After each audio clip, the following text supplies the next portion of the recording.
this is a joy that we have in Cyprus, that, you know, we have so many other cultures to mix with, to mingle with. I think you're at your best when you're with somebody from another country. Everybody wants to show them their country in a good light. This is what Scotland's brought. This is what, you know, Philippines have brought. This is what Poland has brought. This is what, and that's what our board was. Everybody brought something unique to the table. I mean, I love being at home. I love being at home with my children. And I love even more being at home with my grandchildren. I couldn't imagine the joy it would bring. We had our granddaughter for a few days, and we took her to Troodos, up into the mountains, just with a picnic blanket, a picnic. Nothing else around. And when we initially got there, I thought, oh gosh, what's she going to do? There's nobody else here. But it was the most beautiful time. She found ladybirds. She collected pine cones. Children need very, very little, and that ability to be outside in the fresh air, you can never underestimate. Discovering bugs and plants and pine cones and stones that you can take home and paint. All of these things are what make a unique childhood. We worked on a lot of joint projects together, and the word project is something that I always have a bit of an issue with, because I always feel projects are when people say, this is what you will like. This will be good for these people. But actually, let these people decide what would be good for them. You know, let them work with you. And that's definitely what we did at AGAPI. And sometimes it's really good to push yourself out of your comfort zone. This is very, very important. Don't say, I can't do it. Just say, I'm going to try. And you'll do your best. And you'll do your best. What could you tell them to trigger them to get out of the house and do something? Well, I think just don't be afraid. Don't let something stand in your way. Don't be afraid that maybe I'll not find anybody that I can speak to because I have language issues. We sing in Paphos every Thursday. We are 14 nationalities there. It's such a great joy to sing. And a lot of people think, oh no, I don't have a good voice. But when you're doing 4-part harmony, you will only be singing in your range. Everybody can do it. And the joy when all these parts come together is just wonderful.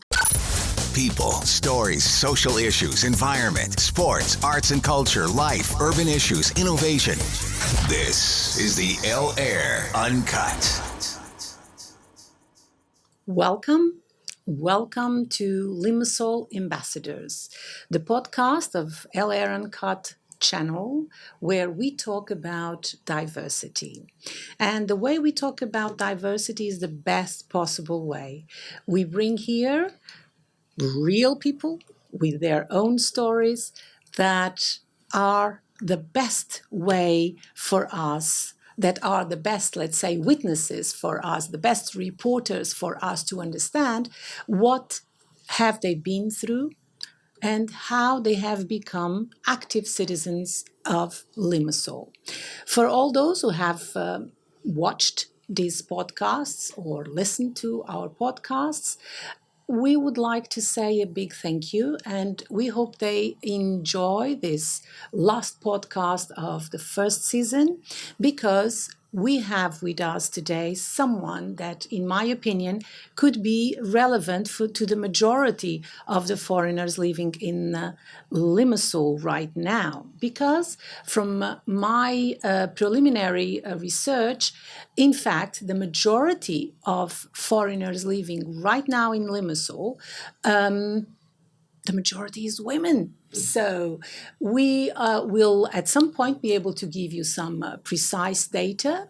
We will print this out. We'll publish this in Limassol today. But for now, let us enjoy our conversation with someone that has been here for over 30 years and is an amazing example of what a woman can do. And let me introduce you, Claire. Hi, thank you very much for your lovely words. It is true. It's all true. I've seen it. So, Claire from Scotland. Mm-hmm. You have been here for exactly how long? Almost 36 years. Wow. I know, a lifetime. Yes. Yeah. But so many wonderful things you have done. And the reason why I say that is because I've seen it. So it is definitely important for us to let others listen to your story, because it's very inspiring. And I always love any report or any example of what a woman can do, even if she's not a CEO, even if she's not here representing some sort of family that already has it all figured out and structured. A woman that came to Cyprus, and at the beginning you were not working, were you? Well, I did a bit of English teaching the first year that I Right. came, and then I went into work with my husband for another year. And then my first child was born, closely followed by my second. So I, to be honest, had always wanted to be a stay-at-home mum anyway. It was always, if I had the opportunity, that's what I wanted to do. So it all worked out perfectly. And you also had a third one. I did have a third one So a couple of years you're talking later. about a full-time Yes, job. it was a full-time job. I had Demi was born 4 years later. I mean, they were 4 in 5 years. I had the 3 of them. And being in Cyprus with 3 children as a foreign mother, but okay, you were connected with a local family, half I was local. so blessed with the family I had that I married into, and really lucky in that my mother-in-law was also Scottish and from Glasgow. Wow. So we were from the same city, and she'd come, I think she came in 1960 to Cyprus. I came in 88. So she kind of was like a mother to me, and I would guess was like a daughter to her. Amazing. We had a wonderful, wonderful relationship, and we were best friends, really. So this means that your first phase of integration was very specific, very special. It was very, very special. And also, let's say, George's father's family were used to having a foreign lady in there amongst their midst. So they were very welcoming to me. They were very, very supportive to me. So I had a really easy start, I would say. And the fact that your mother tongue was English from the beginning, Absolutely. it did help. Oh, it helped tremendously. Yes, absolutely.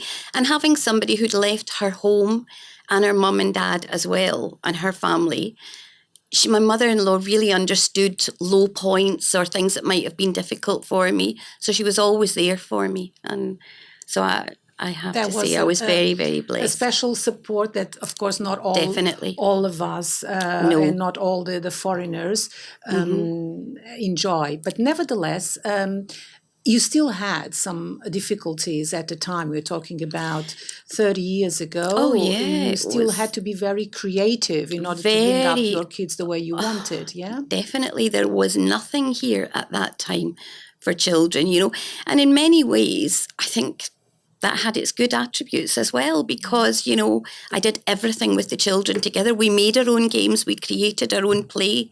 So in many ways, that was quite good. The bond there was fabulous, and we did everything together.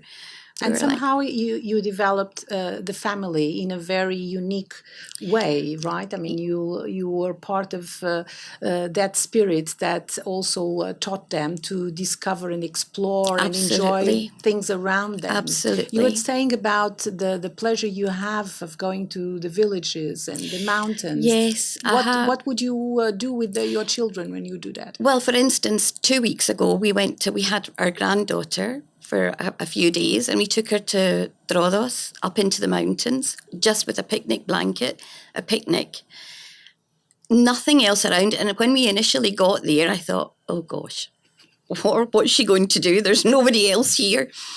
But it was the most beautiful time. She found ladybirds. She collected pine cones. Children need very, very little, and that ability to be outside in the fresh air, you can never underestimate. Discovering bugs and plants and pine cones and stones that you can take home and paint. All of these things are what make a unique childhood, definitely. So. And also close to nature, which is something that now became a rarity if you live in such peace. European and cities and anywhere in the world in the city. Cool. All we could hear was the wind blowing through the trees, the pine trees. and it was just utter calm and peace and tranquility. So this is a good suggestion for anyone that is in Definitely. Cyprus with the children and especially might in have, especially in summertime when it's so hot. It's so lovely and cool up there, and you're on your own, and they can explore. All right. So this maybe takes us to the point where I always ask our guests to show us and suggest to other foreigners, other internationals, as I like to call ourselves, good spots where you would say they would have a good time. Where would you put your pin in our map? Well, I mean, where we have Dazodi is very close in my heart, because when I first came to Cyprus, I was living opposite. So I used to be across there every day, and of course it was nothing. It was just stones on the beach then. But I used to walk there with the children. So, and now we walk Dazodi. Yes, yeah. I walk with my husband, and we're winter swimmers, so we walk there every weekend and swim all through the year.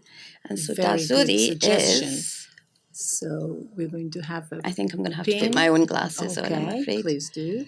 So a pin on Dasudi Beach. So Dazodi here. There's something just really special. You've got a lot of trees and a lot of shading, and I just love it there.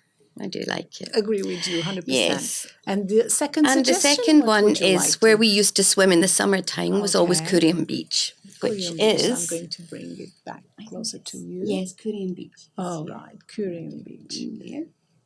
which is the other sort of Yes. scenario of beachfront in Cyprus. Yes, where oh, the but that's waves are beautiful. The beautiful real waves, waves. the scenery around Kurium is just absolutely beautiful. And then, of course, you've got the amphitheatre, where they have fantastic, shows and Shakespeare in the summertime. Thok Concerts. usually has very, very interesting, Amazing, just stunning. events there. Yes. Do you have another suggestion? Well, see you I have mean, a third pin. there's so many lovely, lovely villages in Cyprus and in Limassol district as well. You can go to the wine-producing villages or have Sunday lunch there, go for a nice walk. And I would recommend Omedos, which is really nice. Villages where you can explore the culture. They are close to the blue somewhere there. So Omodos village.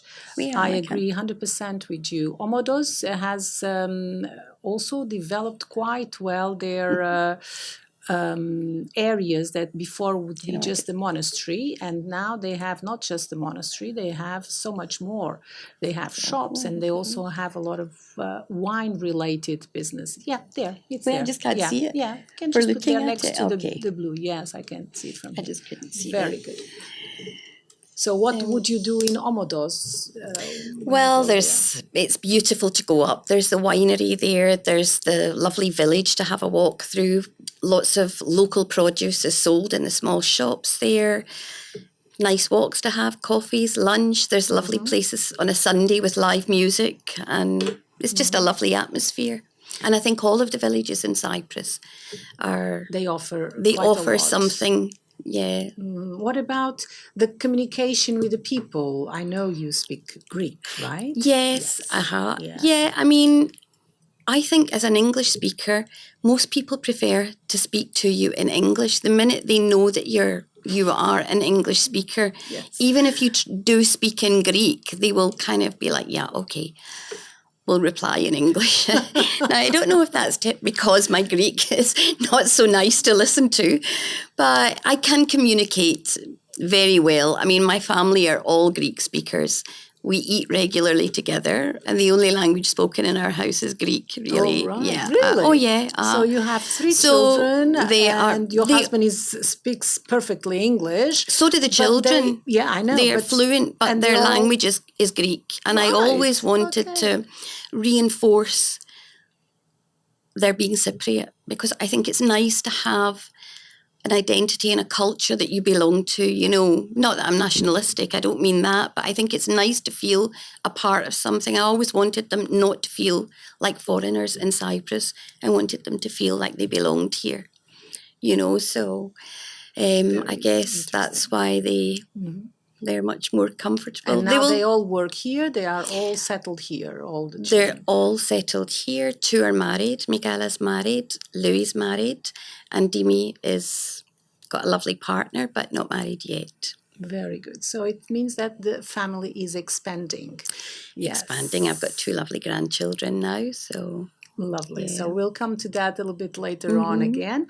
The reason why I invited you here, it's because I find I'm fascinated by the fact that you have always managed to combine this side of the sweet, dedicated mom that enjoys being mother full time with so many other activities on the side, which are connected with hobbies, with charity, but not just that. And I'm going gradually to get to the point that I would like our listeners to get to know you. Right now, I just wanted to ask you from the very beginning, from this various activities, which were the first ones that you start,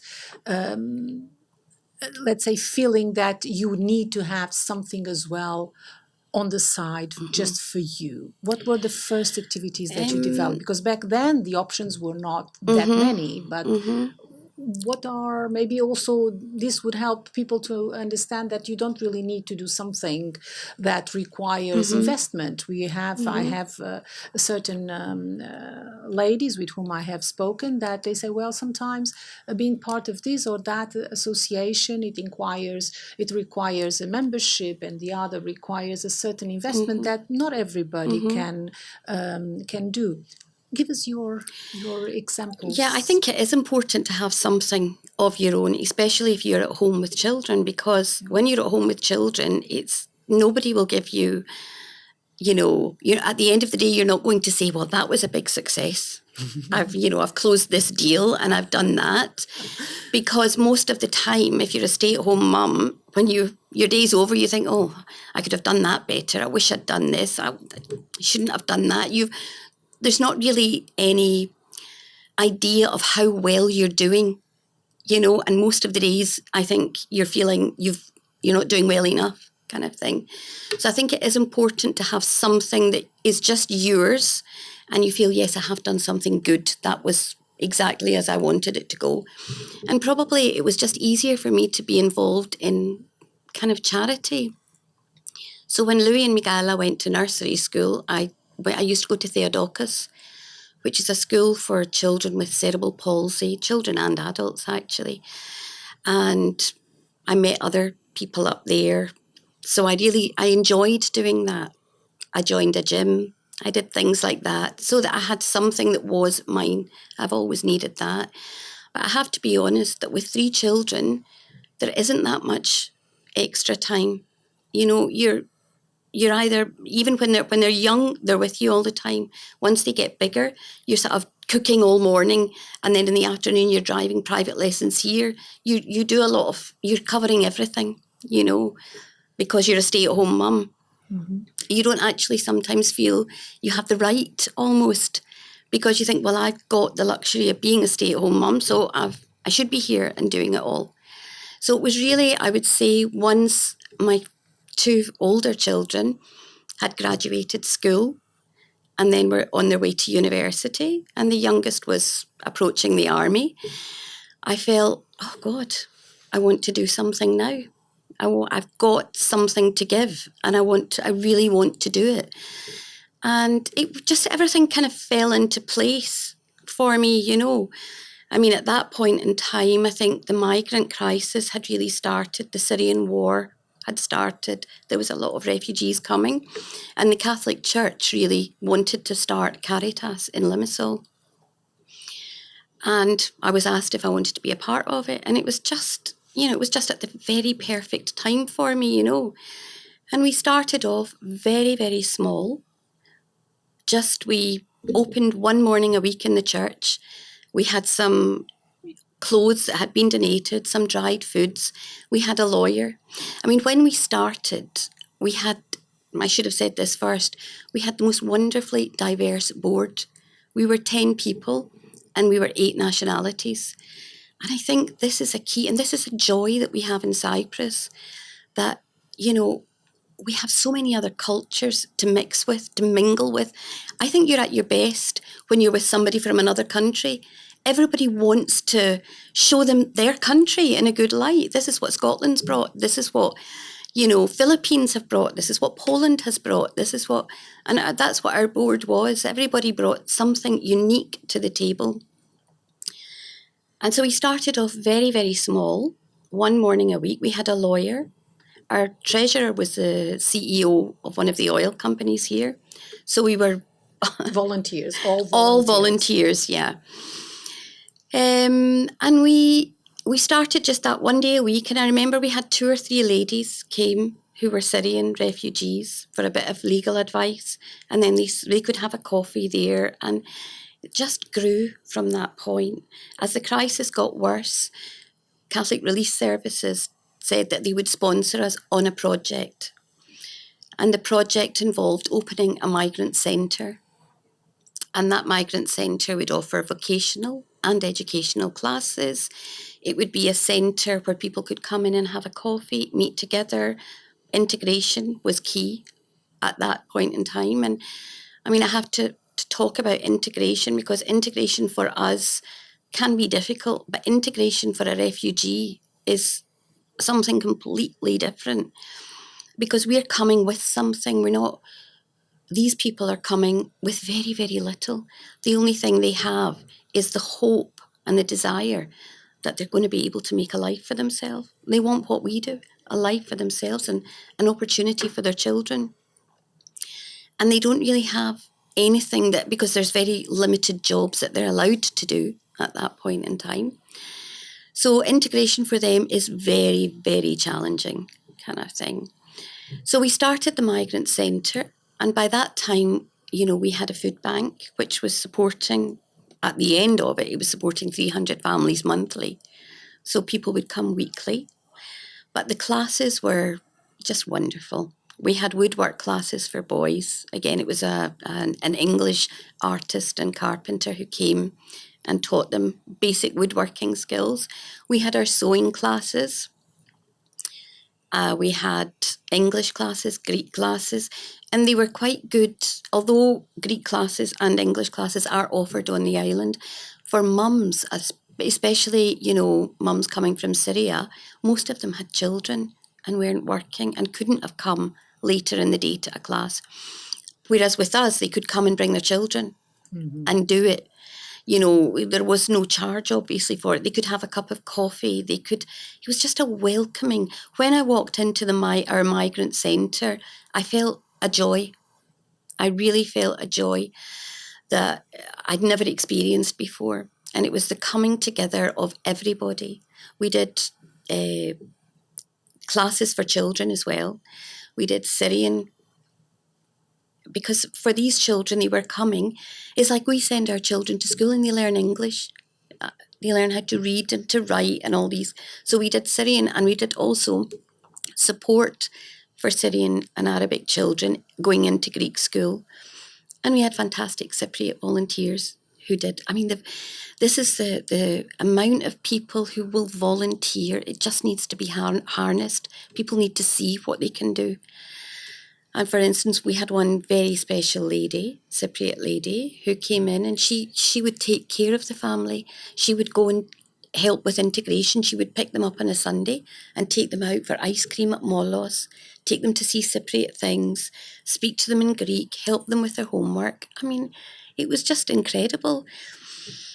We worked on a lot of joint projects together, and the word project is something that I always have a bit of an issue with, because I always feel projects are when people say, this is what you will like. This will be good for these people. But actually, let these people decide what would be good for them. Let them work with you. And that's definitely what we did at AGAPI. We used to cook together. We cooked together every week with Syrians, Iraqis, Egyptian, Iranian. We would have a different theme every Wednesday. And then we did a very big lunch, and we invited local clergy from Limassol. We invited the imam from Larnaca and Nicosia, and we cooked, and UNHCR came because we did work very closely with UNHCR on cases. And we cooked, all of us, different variety foods for everybody.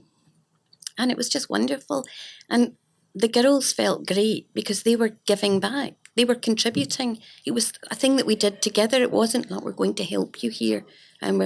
So I think it's very important as for integration that you are giving back. You don't want to feel, here you are, here's this because you need. And I think that's what we fostered. And like I say, it was joyful. We worked on sewing projects together. And in other words, not just from what you are saying here right now, but also from what I have seen you in action doing. What I feel it's very important for our listeners to focus on your story is the fact that whatever you are as a person in your own family, the same sort of commitment and dedication and love up to a certain extent for the other person, the children of someone else, the mothers, the daughters of someone else. You found a way of extending that towards those that had nothing, most of them.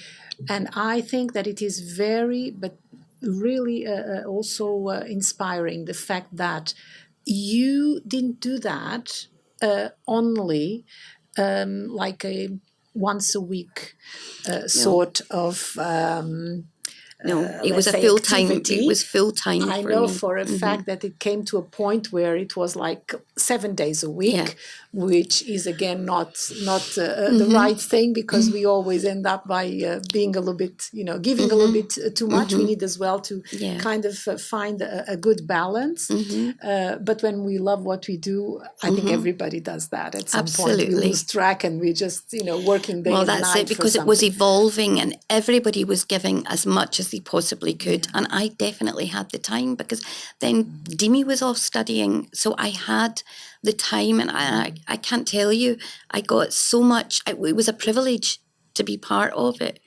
and what everybody brought together, and, as a stay-at-home mum, you kind of feel, well, I haven't worked. I've not done anything for 100 years, it feels like, what. But the skills of a stay-at-home mum are massive. Your organisational skills, your accounting skills, it's amazing what you can achieve, even if you've been staying at home all the time. Even if you're not working in business, you are running a business. You're running a family business, of bringing children up. Yes, and so you do have so much to offer.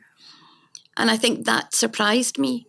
That really, really surprised me. Somehow you discovered that along the way, when you realized that, okay, what I am doing, first it was for Caritas, then it was AGAPI, that you are one of the co-founders, as you told us. And then you became also the president. So you realize gradually that I have to do more. I am being now useful to not just my family, but to an extended family. Absolutely, and that's what it was. You came even up to the point that you were representing Cyprus abroad. Tell us a little bit about how you got there, because it was like, a very important climax for all these years of so much involvement in these activities. Well, I went twice abroad. I went once to Madrid when I went with the professor from Nicosia University and somebody from immigration, and we represented Caritas. And I went to look at the voluntary returns projects there to see how the Spanish were, because we were just about to introduce it into Cyprus. And that was lovely, because although I was very nervous to go, it was lovely to be with somebody from immigration as well, because you see things from the other side of the institutional side. Yes, so it was helpful, it was lovely. But when I represented Cyprus was in Tunisia, and it was MONA, it was the Middle East and Cyprus, Middle East and Europe. And it was, somebody from Caritas, each Caritas within these countries went to Tunisia to sort of represent the problems that were being had by each individual country, because by that time, it was really, the migrant crisis was becoming bigger and bigger, and what could be done to help, and etc. And that was nerve-wracking. I mean, I have to say that was quite scary. I mean, but it was wonderful to be among other people who were doing the same thing, kind of thing. And it was an experience that I never thought I would ever have in my life. And I enjoyed every minute of it. And sometimes it's really good to push yourself out of your comfort zone. This is very, very important. Don't say, I can't do it. Just say, I'm going to try. And you'll do your best. And you'll do your best. And that's what I kept telling myself, because I had to speak at it. And so you had your public speaking moment as well. Yes. And I had to just keep telling myself, I'll just do my best. I'll do my best. And that's all any of us can do. So I would always say, never say I can't. I can't do it. Everybody can do something. And all these experience, all these sort of somehow, I mean, your mindset when you went there and start helping, being a volunteer. Theotoko, by the way, it's a foundation. It's a local Cypriot foundation, which maybe some of our listeners, international listeners, don't know about, but it has been there for many decades. And like many other foundations in Cyprus, there is a small unit of people that are very, very dedicated, they are amazing people. But then you have a huge limitation on the real let's say, opportunities that they can give to help the people they want to help. It's a lack of financing, so lack of structures, lack of professional staff, and all that. And sometimes I feel that it is a shame that we don't manage, and I have a very big hope that we will get there very soon. We don't manage to have a full picture, a holistic sort of perspective of what do we already have there that requires maybe some sort of financing, extra sponsoring, because I believe a lot of foreigners who come to the island, they have the possibility of doing some sort of, give some sort of financial support. But the fact that these areas, these specific foundations or institutions, they are not sufficiently visible, they don't know they exist, and they end up by creating something else from scratch, which is not a bad thing. But my point is that your example, it's again very important for people to take into consideration. First of all, you went and you looked for what is out there where I can volunteer. In this case, it was Theotoko. Today, people, if they want to start, they should start straight away there. Look for places where you can volunteer. And then you get to see the people. Maybe you connect with someone in the board. Right. Maybe you don't, and you go and try something else. But this, in my opinion, it should be maybe the first step. Do you agree? Yeah, absolutely. Absolutely. I mean, I can say honestly that working that way, you get so much more than you can ever give. Honestly. I mean, it changes your life. It really does change your life. And it is also the mindset growth. I mean, from being home with the children, where I agree entirely with you. I mean, we develop a skill set that nobody knows unless you don't know it.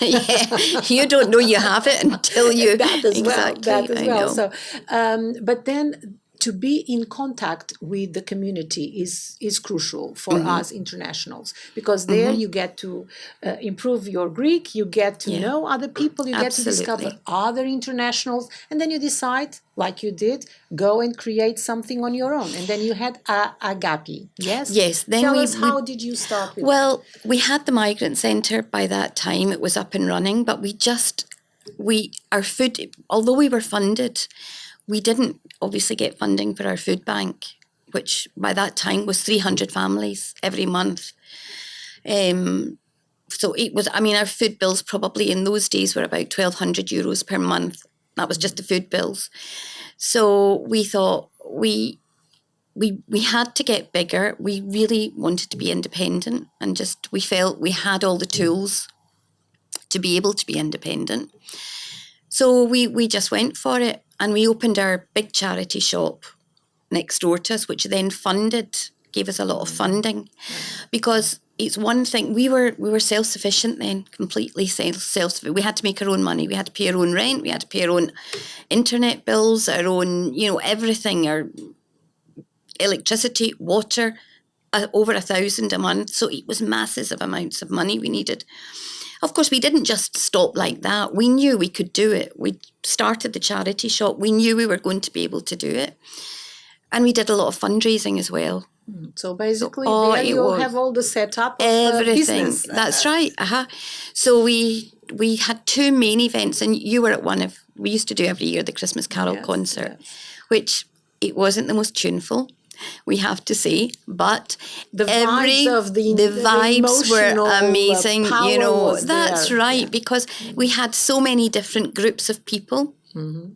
We had the Philippines, we had Africans, we had Sri Lankans, we had Polish, we had local choirs who came and did something. And, the Syrian girls cooked for us at the back, because obviously they were Muslims. So Muslim, and this was in a Catholic church? That was in a Catholic church, but they always helped us. And I think this was, so important for us, was that mutual respect. Mm-hmm. When it was Christmas time, they helped us. The children, we had an arts and crafts class for children. They would make decorations for the tree.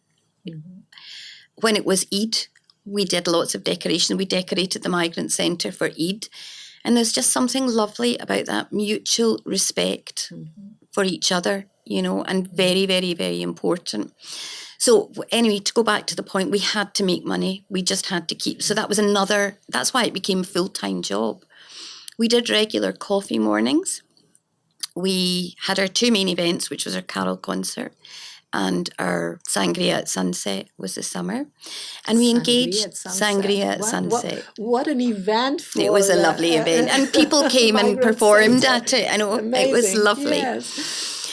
And we also engaged with a lot of local schools. By that point in time, we had a fantastic relationship with St. John's and Episcopi. The British bases always helped us a lot anyway with clothes and things for the charity shop. Right. And St. John's, the children in the school, we made presentations to them about, the good that they were doing and how they helped us. And then we invited they had their charity group within, I think they were the primary 7 children, were the charity group of the school. And they used to come to us in the migrant centre one morning, and they would do activities. They would do painting. Our children, the children that we had, the Arabic children, would make something nice, painting, or they painted rocks. So that would be a gift for the children from St. John's, and the St. John's children came and they would make something in the centre for them. So it made them feel a part of, and they really understood the importance of it. The environment was a family environment. It was a family environment. Safe environment. It was lovely. Mm-hmm. And also St. Mary's School, they donated. We went up and did a little bit of a presentation to them, and because it's so important that children learn from a young age the importance of giving, and so they helped us a lot. Foley's, Heritage, American Academy, all of these schools helped us, whether it was gathering food, whether it was raising money for us. A lot of not Forex companies, international companies that were here, and maybe Forex companies as well. Shipping, maybe. Yes, shipping companies, but they're always helped us as well. They would regularly donate to us. Mm-hmm. And of course, we did have the CEO of an oil company who raised money for us. That was just and that was a really major coup. So he raised money for us every year at Christmas time. He would raise money from various areas for us. So we had money. And it was like a miracle, because we would think, oh gosh, we would see something, because obviously we had the food bank, but there were other families who had really desperate circumstances, who were maybe homeless, so we would have to pay rents for a month, things like that, big amounts of money. And we would always think, oh gosh, can we do it? Are we able to do it? And by a miracle, something would happen and somebody would say, oh, by the way, there's €1,000 for this. Or so it always just kept going. It really made me believe in miracles, I can tell you.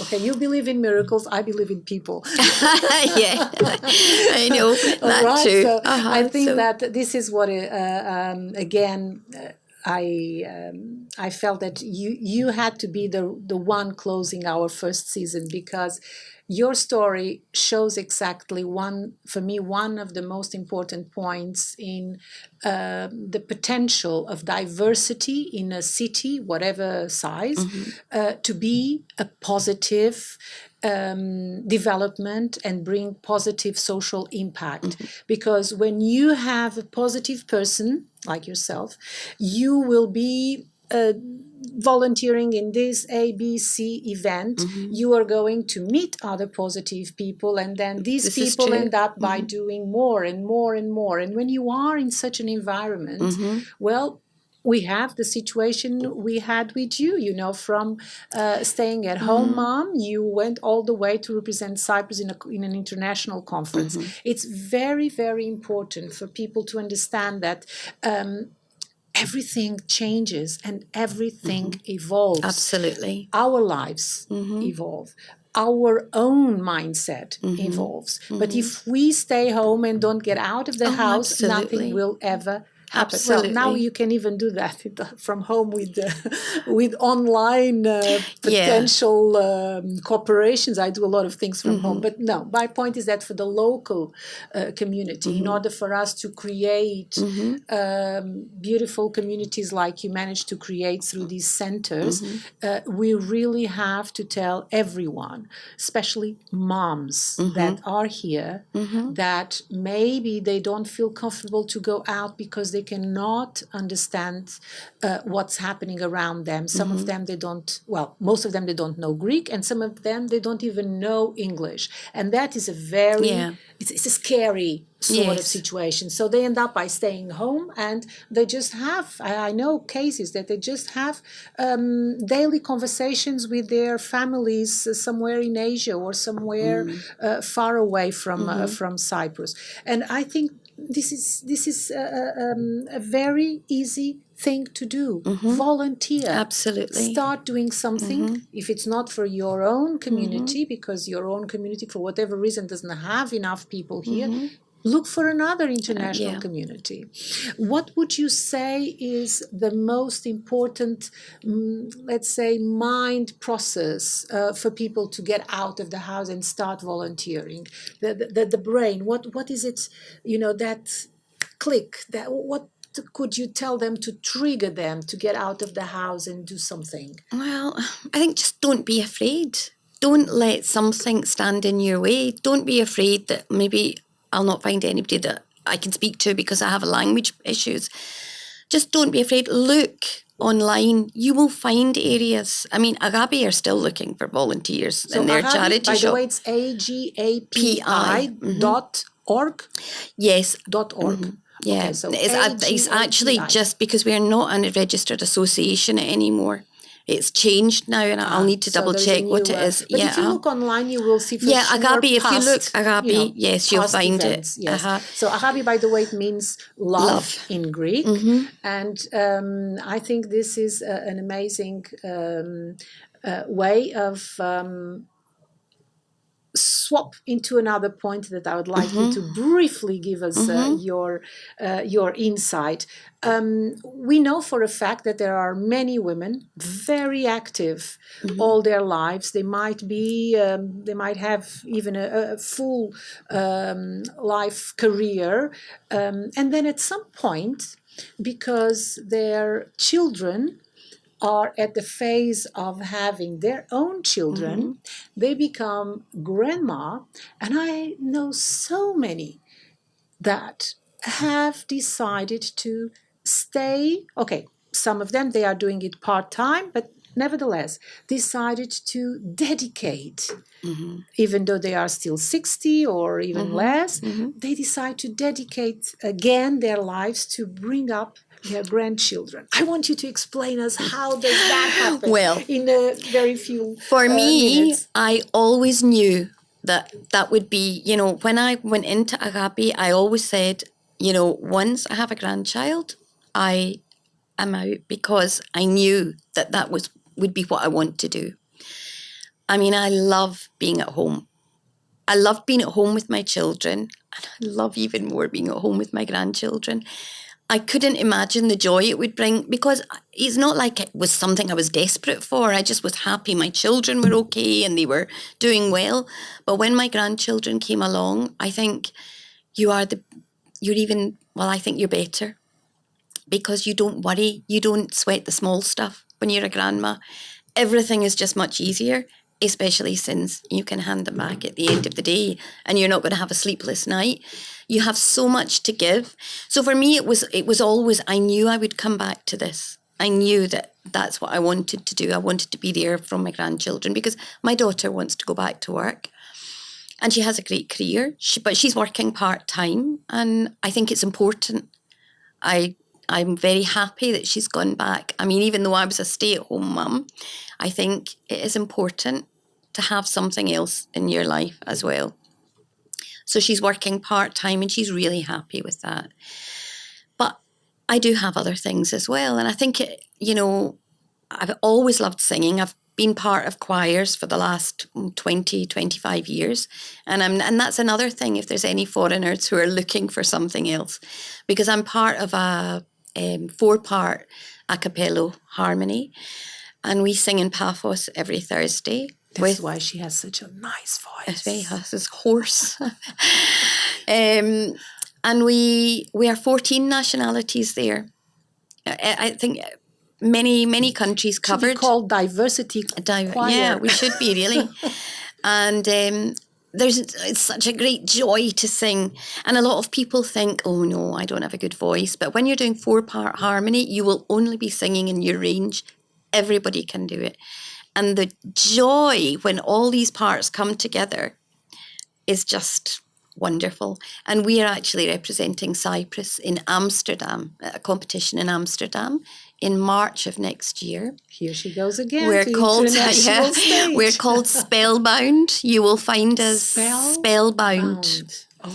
You will find us online. On so Facebook? We have Facebook, okay. yeah. All right. So if anybody out there would like to join, go online and come along. And I'm sure you'll find somebody from your country there, because we're so many. And again, it's that joy of lots of different countries coming together. Lots of different vowel sounds, I can tell you, which drives the musical director mad. But we're getting there. And so I think it's always important to have something and you have to discipline, because this choir is in Paphos, and I thought, I'm not going to drive every Thursday to Paphos. I'm not going to do it. And then you have to push yourself sometimes, because I knew I would love it. But you have to say, no, I'm going to give that time to myself. And that's really important. Find something that you like doing. Don't be afraid of it, because there's so many lovely people out there that will welcome you in whatever you decide to do. And I think it's important to know everybody has something really unique and really special to give, whether they're in their country of birth or whether they're in another country. They have something that can be harnessed and made wonderful. So thank you, Claire. I knew that you would be the best person to be here to close our first season, because the way you talk about diversity and the way you always describe how good it feels to be among such a multicultural sort of team. I just want to thank you again thank to you be very here. much. And I really hope that our guests will keep this story in mind and take something out of it. You already got 2 invitations. Claire just said you can join AGAPI. AGAPI, or you can also join the choir that is called Spellbound. Spellbound. There you go. 2 invitations for this summer, and from our end, I would say that it has been a pleasure to be here during this series of podcasts with amazing stories and amazing people. So if you really want to be part of a multicultural Limassol, stay tuned, and I hope that you will join us again in September when we will come back. Thank you very much for listening, and thank you very much for being Paula. here. Thank you. Thank you. Thank you. This is the El Air Uncut.